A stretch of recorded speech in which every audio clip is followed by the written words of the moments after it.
You're probably wondering how I ended up perched in Lady Liberty's crown, a literal beacon for a horde of angry survivors in boats. Not that I've actually told you yet, but I assure you, it wasn't a well-thought-out pilgrimage. This isn't some tourist trap I stumbled into. It takes a special kind of effort to royally piss off this many people, to unite them in their collective rage, sending them scrambling for any floating debris they can call a boat. And frankly, I seem to possess a natural, almost effortless talent for it. I've got a few moments to myself, a fleeting reprieve, before the big showdown with Big Rex. He's the self-proclaimed ruler of New York, or what's left of it, and presumably all its sodden, crumbling boroughs. Little Rex. Guy's 5 feet tall with a Napoleon complex. Napoleon wasn't even that short. Oh well. Trust me, the guy's a grade A asshole, with a temper as explosive as the depleted fuel cells that power what little light remains in this forgotten metropolis. So, before the real fireworks begin, and my precarious perch gives way, let me tell you exactly how I got myself into this glorious, utterly precarious mess. It's a tale of questionable decisions, a dash of ill-advised bravado, and my own unfortunate tendency to magnetize trouble. Q, that's me. A name born of military convenience, just the first letter of my surname. No grand meaning, just efficient. I suppose I was always a bit ahead of the curve, a prepper before the term became a cliché.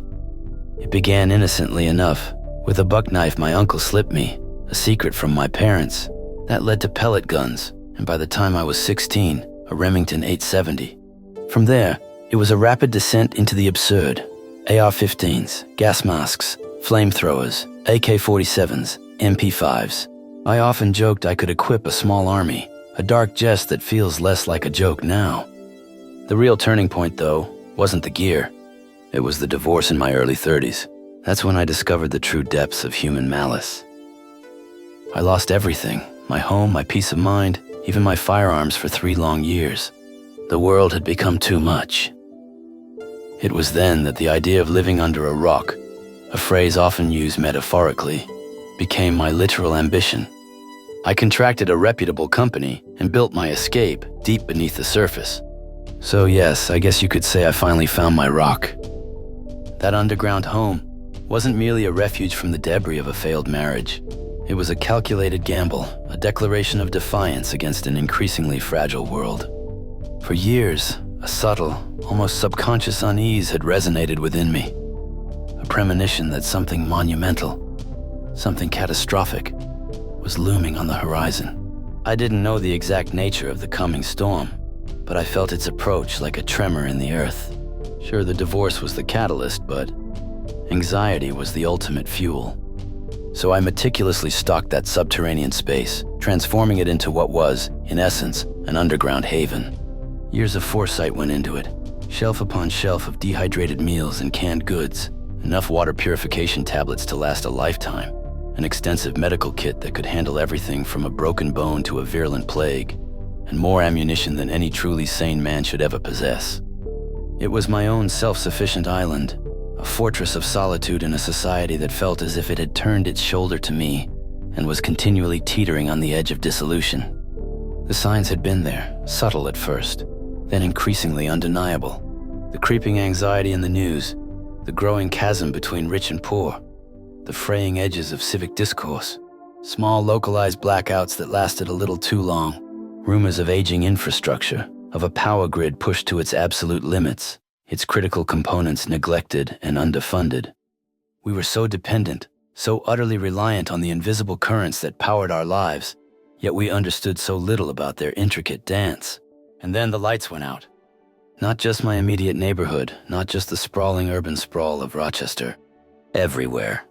The grid, that vast invisible circulatory system of modern civilization, simply died. There was no dramatic EMP burst, no fiery solar flare searing the atmosphere, none of the spectacular cinematic collapses we'd been conditioned to expect. It was far more chillingly mundane, more insidious. A silent, cascading failure of overstressed systems, neglected infrastructure, and the quiet erosion of human oversight. The digital age, with all its dazzling promises of instant connection and boundless convenience, evaporated in an instant. No internet, No phones, no screens broadcasted the news of a world unraveling. Just an abrupt, absolute darkness that swallowed everything whole. And then, as the initial shock gave way, came the sounds, the growing murmur of confusion, quickly escalating into the shouts of panic, and then the chilling din of outright desperation and savagery. The world above tore itself apart with a horrifying speed. Civilization, that thin veneer, peeled away in mere days, revealing the raw core beneath. I heard it all, muffled, distorted through layers of earth and reinforced concrete. The distant wails of sirens that soon died out, replaced by the crackle of distant fires, the sharp reports of gunfire, and the more primal screams of humanity stripped bare. It was the sound of a world dying bit by painful bit. That's when the true significance of my rock dawned on me. It wasn't just a refuge from my personal past. It was an impenetrable sanctuary from the unfolding nightmare of the present. And now, after what feels like an eternity of enforced isolation, the silence from above has become heavier. It's not the peaceful quiet of a sleeping world, but the ominous stillness of a dead one. I decided my slumber was over, and the time for waiting was over, and now was the time to see what's left. Years of silent vigil in the bunker had sharpened my senses, refined my resolve. But even a fortress needs an exit. I hadn't just built a box underground. I designed a complete self-contained ecosystem, and that included a way out and a way through. One of the biggest investments, and perhaps the most gratifying, was the carport elevator. It was a marvel of subterranean engineering, concealed beneath a carefully camouflaged, retractable section of what used to be my overgrown backyard. This wasn't some flimsy service lift. It was a massive hydraulic platform, designed with redundant systems and backup power, capable of silently lifting far more than just my survival gear. Its primary cargo, however, was the beast that awaited on its reinforced deck. Perched on that platform, deep in the silent earth, was my customized Rizvani tank. Not just the standard model, though even that is a beast in its own right. A veritable steel rhinoceros on wheels. But my tank, I'd had it stripped down and rebuilt, component by painstaking component over the years, pouring a small fortune and countless hours into its transformation. Right, so this beast, she's less a vehicle, more a rolling middle finger to the apocalypse. The factory chassis? Yeah, they slapped on proprietary ballistic alloys, which I'm pretty sure is just marketing speak for thick as a brick. The armor's a complex sandwich of composites and steel, built to shrug off armor-piercing rounds like they're confetti, and the glass? Swapped out the standard stuff for layers of transparent ceramic. It's supposed to laugh at small arms fire and even wink at larger calibers. The heart of the beast, under the hood, that standard engine got tossed faster than a politician's promise. In its place, a heavily modified military-grade multi-fuel diesel. This ain't just about raw grunt, it's about pure, unadulterated pig-headedness. It'll guzzle almost anything combustible I can scrounge up.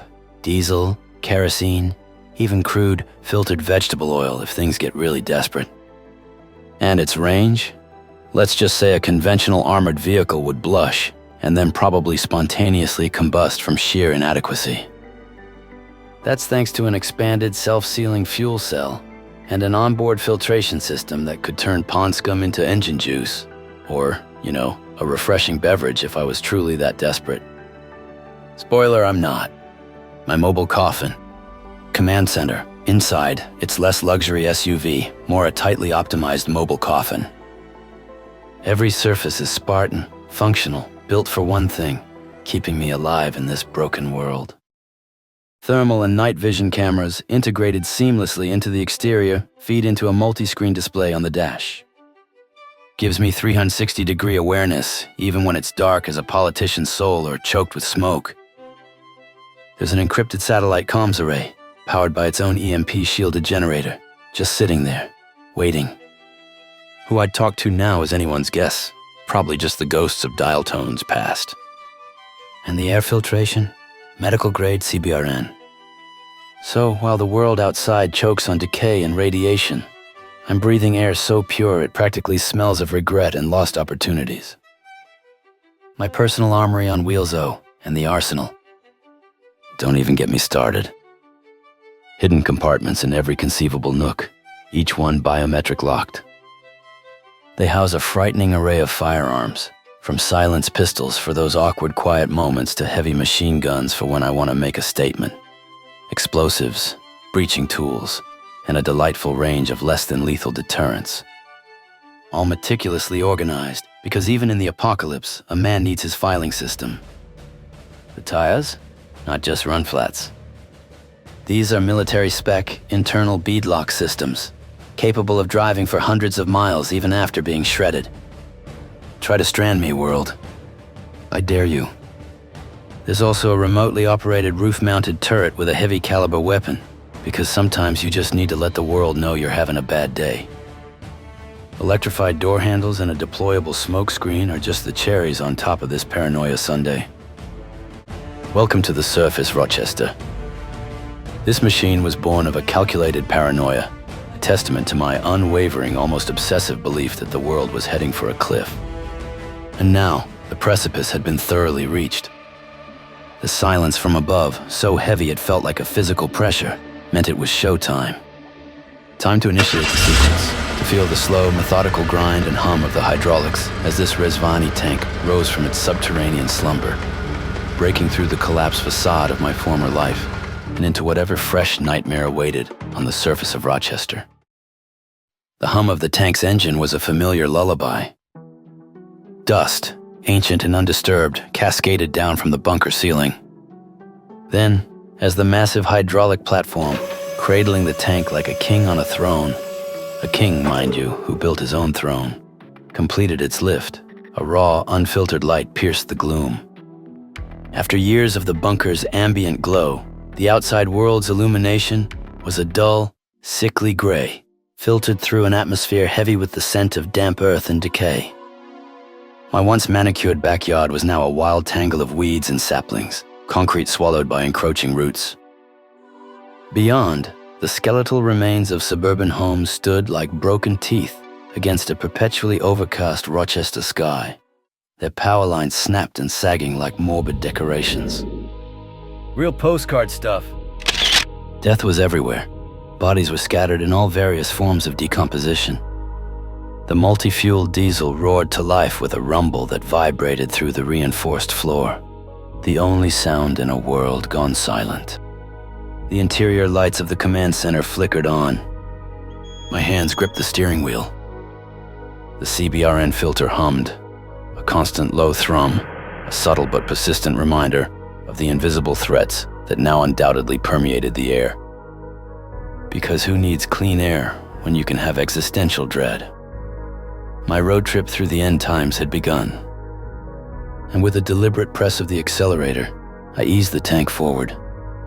The heavy military-spec tires chewing through the overgrown grass, then transitioning onto the cracked asphalt of what had once been my quiet suburban street.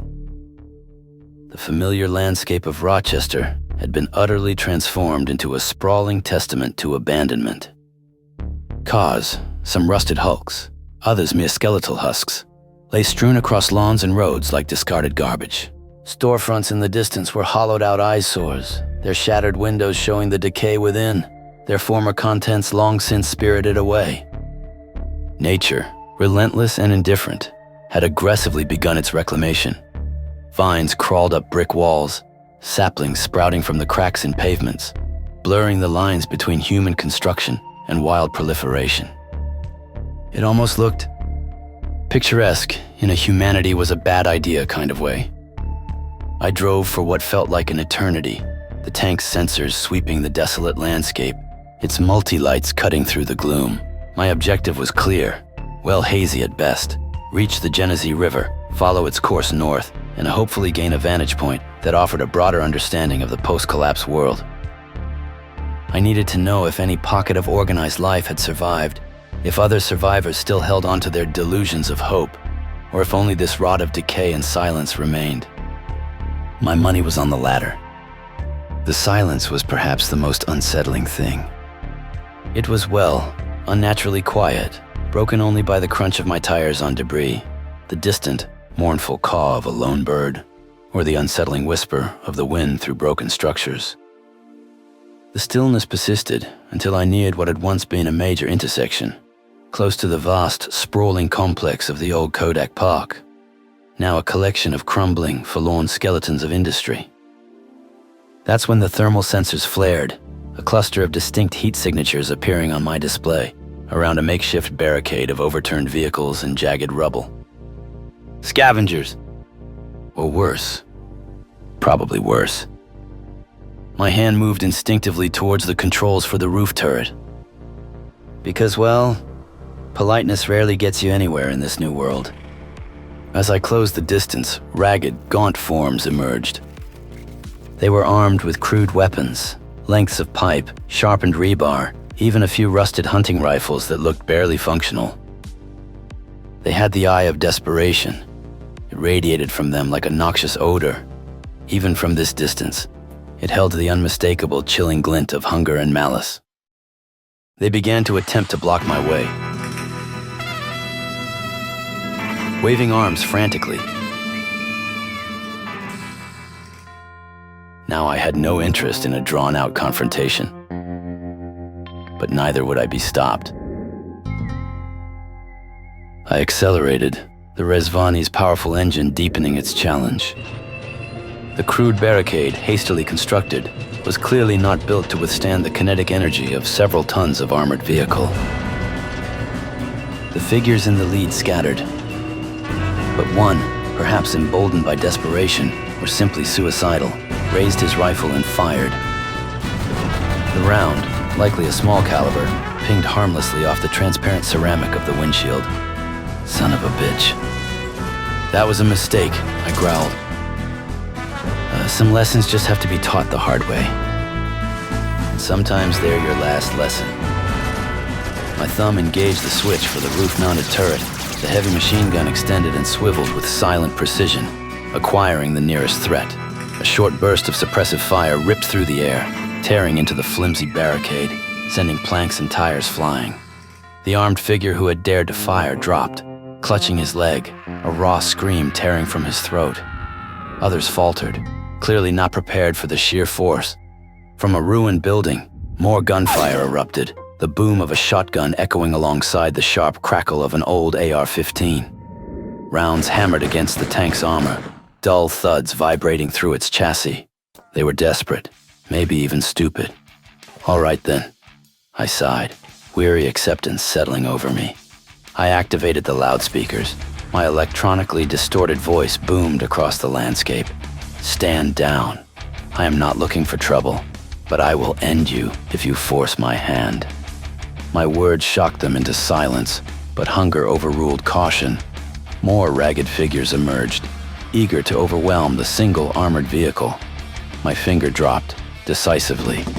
The heavy machine gun spat fire again, raking across the ground before them, sending dirt and concrete exploding upwards. The terrifying sound sent a clear message. They broke and scattered like terrified roaches. This encounter was a brutal confirmation of the world I had re-entered, a world where the strong preyed on the weak. I eased off the accelerator, letting the tank roll forward, a silent declaration as it passed the splintered remains. The immediate threat was gone, but the encounter etched the stark truth in my mind. The rules had changed. My objective, the Genesee River, became a desperate hope for a clearer path as the landscape shifted from suburban decay to natural desolation. As I navigated through the overgrown field, the remnants of urban decay slowly faded into the background. The Rezvani tank's engines growled softly, contrasting with the natural sounds of rustling leaves and distant wildlife. I could feel the weight of the world shifting around me, from concrete to wilderness, a breath of fresh air amidst the smog of humanity's failures. The skeletal remains of homes transformed into whispers of the past, now embraced by nature's reclamation. Ahead, the Genesee River glittered ominously under a cloudy sky, an ancient serpent winding its way through the landscape. With each mile closer, hope surged within me, not just for survival, but for a chance to rebuild amidst the chaos. This journey was not merely a departure. It was a pilgrimage towards redemption, a quest through the ruins of what once was to find the heartbeat of what could still be. At the riverbank, the Rezvani tank stood like a guardian sentinel, its silhouette framed against the shimmering waters of the Genesee. My heart raced as I stepped out, the air thick with the scent of damp earth and wild blooms. This was a moment of reckoning, an intersection of past and future. I approached the hood of the tank, unfurling a weathered map that bore the scars of my travels. Routes were marked in red, danger zones turning the map into a battlefield of decisions.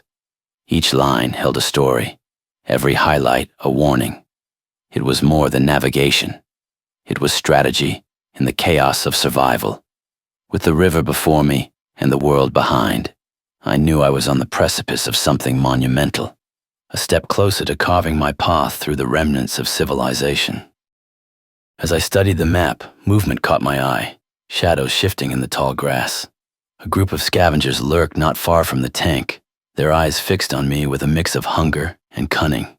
They whispered among themselves, plotting like vultures circling a wounded prey. The air shifted, tension thickening as my instinct pricked at the back of my mind. Above me, the sky darkened ominously. Thunderclouds gathered. Nature mirrored the threat brewing at the surface, an impending storm both literal and figurative. I could feel the trepidation settle into my bones, knowing that survival was a dance with danger, every moment teetering on the edge of chaos. The scavengers were emboldened by desperation, and I had to be ready. This would not be the peaceful respite I had hoped for. Suddenly, the scavengers surged forward, charging towards the tank like a frenzied mob, makeshift weapons raised high, their faces twisted with primal rage. It was a scene straight out of a nightmare. Their desperation turned them into a living tide of chaos. I felt my heart race, adrenaline surging as I braced myself for impact. The turret of the Rezvani tank smoothly rotated into position, an unyielding armament preparing to unleash its fire. Tension hung thick in the air like the taste of electricity before a storm.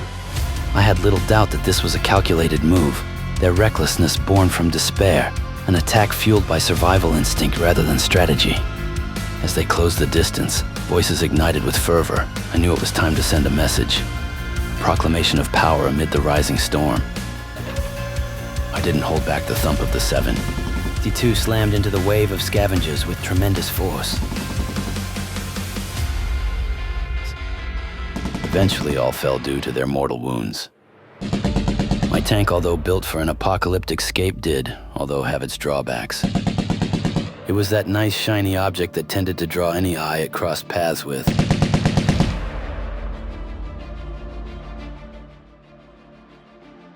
So yeah, the Genesee River, turns out, was just another monument to faded hopes.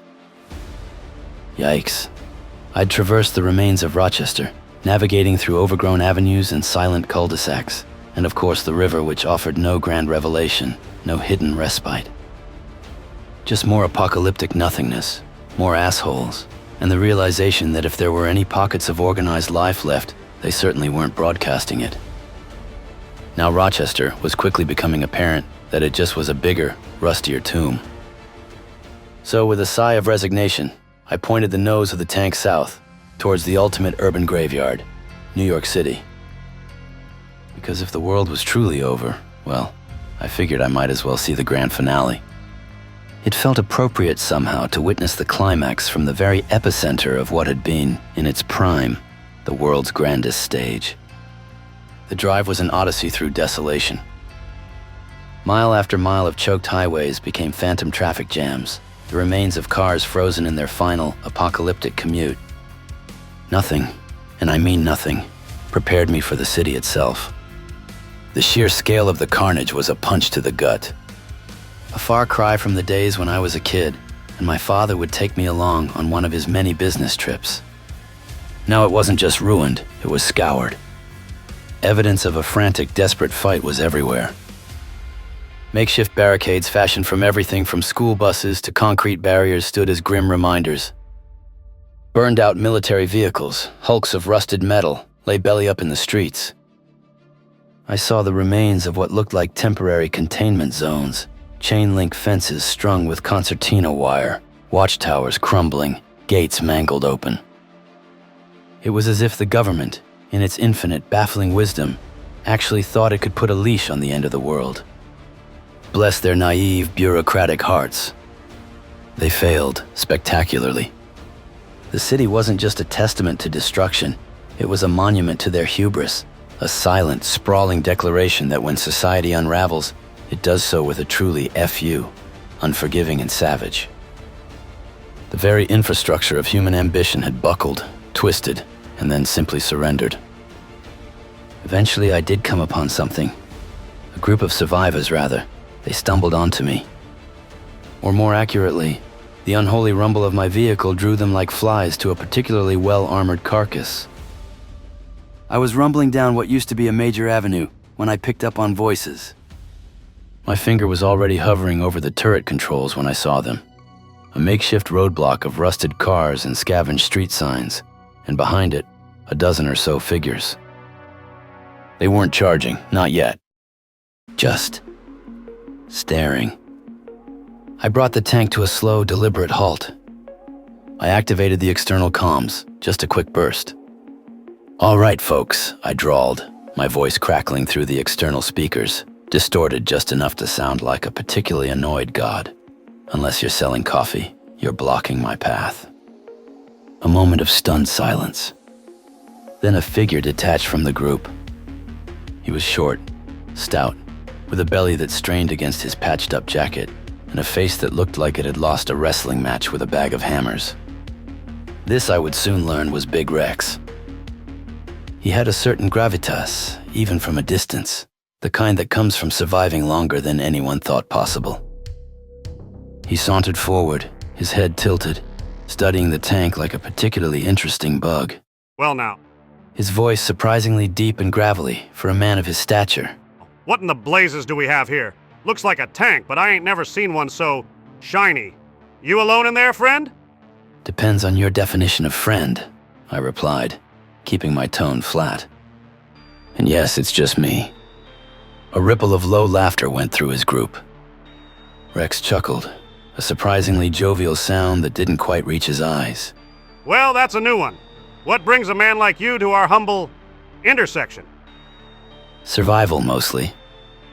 And a deep-seated desire to avoid dying in a pile of rotting garbage. Your setup looks less like rotting garbage than most places I've seen. Rex's smile widened, a flash of something sharp in his eyes. "Always good to meet a man with priorities. Name's Rex. This here's my extended family." He gestured to the ragged collection of individuals behind him, some armed, all looking wary. "And you are?" "You can call me Q." "Just Q, huh? Mysterious. I like it. So, Q, you looking for a place to crash? Or just passing through this garden spot we call home?" A place to refuel, maybe. And if your garden spot happens to have clean water and less gunfire than the last one, I'm open to suggestions. Rex's eyes narrowed slightly, calculating. "We got water, we got managed gunfire, and we got a system. You look like a man who understands systems, Q. We keep things orderly here. Everyone pulls their weight. Everyone contributes. What can your impressive ride contribute?" Situational awareness, I said, gesturing vaguely at my dash. Heavy firepower. And a stubborn refusal to die. Rex barked out a laugh. "Sounds like my kind of man, Q. My kind of man. Welcome to New York, or what's left of it. We'll show you around, provided you don't mind a few rules." And just like that, I was in. Or rather, I rolled into their camp, its crude defenses and scattered fires painting a bleak picture of temporary domesticity in the urban ruin. They were survivors, I was a survivor, and in this new brutal world, common ground was as precious as clean water. Rex, with his booming laugh and surprising, albeit unsettling charisma, seemed to be holding things together. He projected an aura of control, of primal authority, that kept his ragged followers in line. We went on a few raids, scrounging for whatever was left, canned goods from abandoned bodegas, forgotten tools from crumbling hardware stores, anything that hadn't already been picked clean by the ravenous maw of the apocalypse. Rex, for all his gruff exterior and questionable hygiene, had a surprisingly soft spot for his cat, Skittles. A magnificent creature, a true Turkish van, all pristine white with striking black ears and a matching black tail that curled with an almost regal flourish. He was sleek, intelligent, and utterly fearless, weaving through the chaos with an unnerving grace. One afternoon, after a particularly grim raid that left us with more questions than answers and less loot than we'd hoped for, Rex was holding Skittles, stroking his fur with a surprisingly gentle hand as he pontificated. He often did that, waxing philosophical, usually about his own perceived genius. You know, Q, He grunted, his eyes fixed on his cat. these Turkish vans, they're special. Rex has got a nose for special. They say they're the descendants of the ratter cats on Noah's Ark. Think about it. The only cat breed that can swim. A rare moment of something akin to tenderness softening his otherwise harsh features. He chuckled, a low, rumbling sound that vibrated through his ample chest. Just like us, huh? Survivors in a flooded world, navigating the currents of chaos. And get this, cats can drink salt water. The only mammal on Earth. Think about that, Q. The only mammal. They're the ultimate predators, the ultimate survivors. This whole damn world, it's their kind of playground now, and we're just trying to keep up.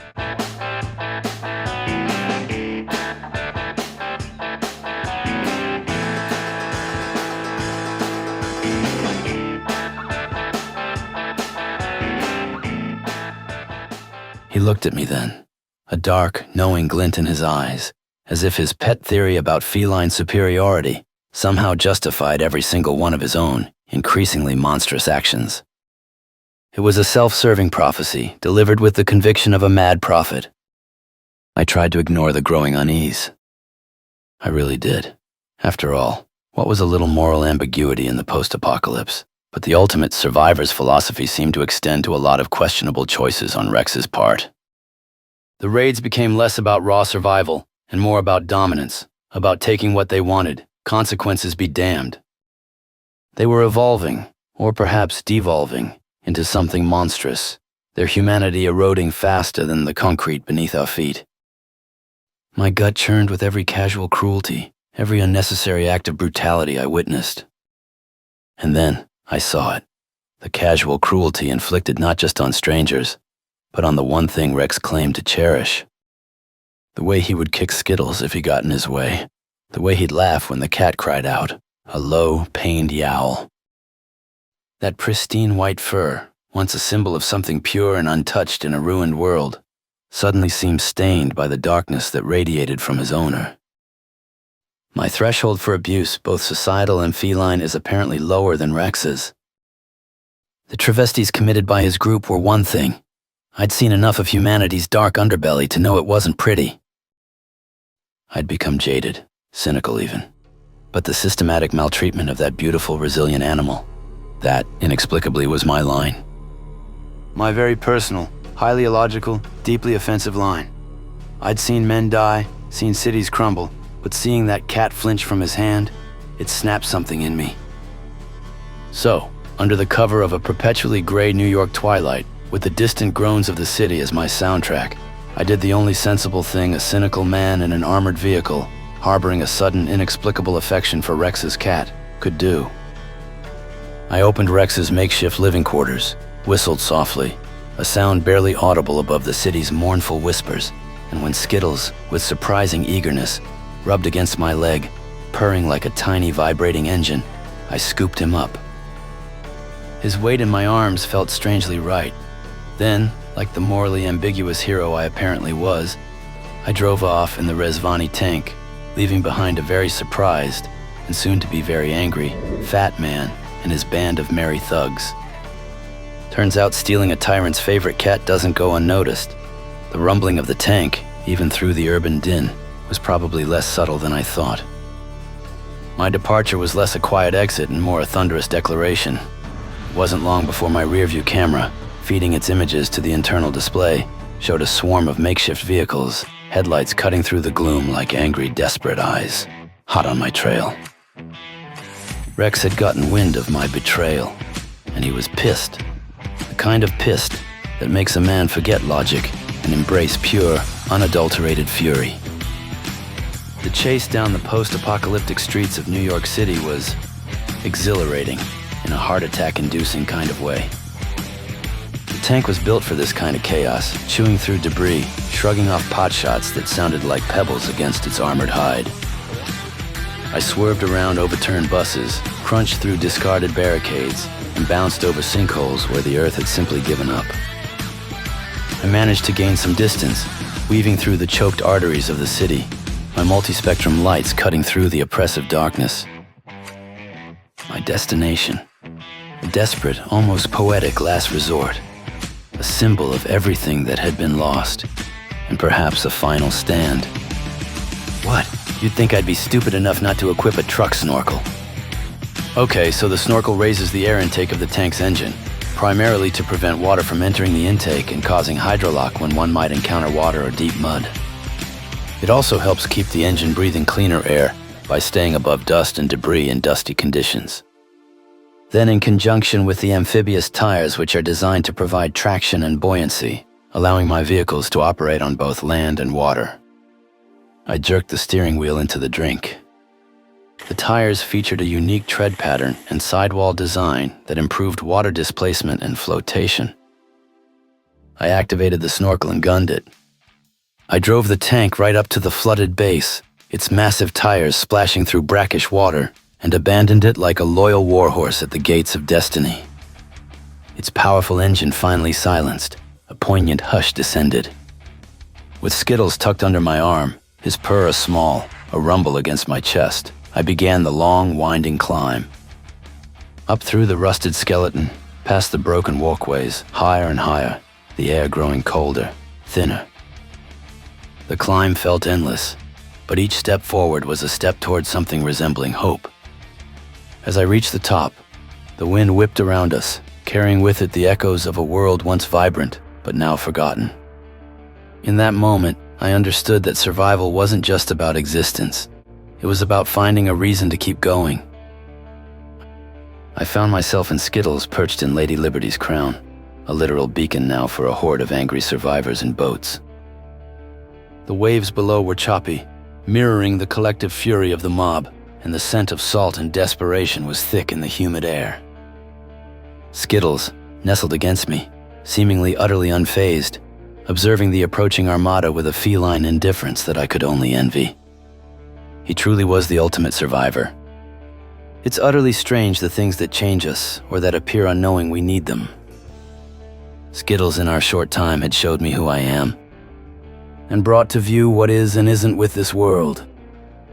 That is that life isn't much, unless you chance on something potentially more than yourself. Often they're your kin, but not so often they're a post-apocalyptic alley cat who waddles into your world and lights up your life. By taking Skittles, I may have sealed my fate, but in my eyes, it's our wink and nod to the world. And who says this one-trick pony has been brought out to pasture? Because losing sometimes is winning.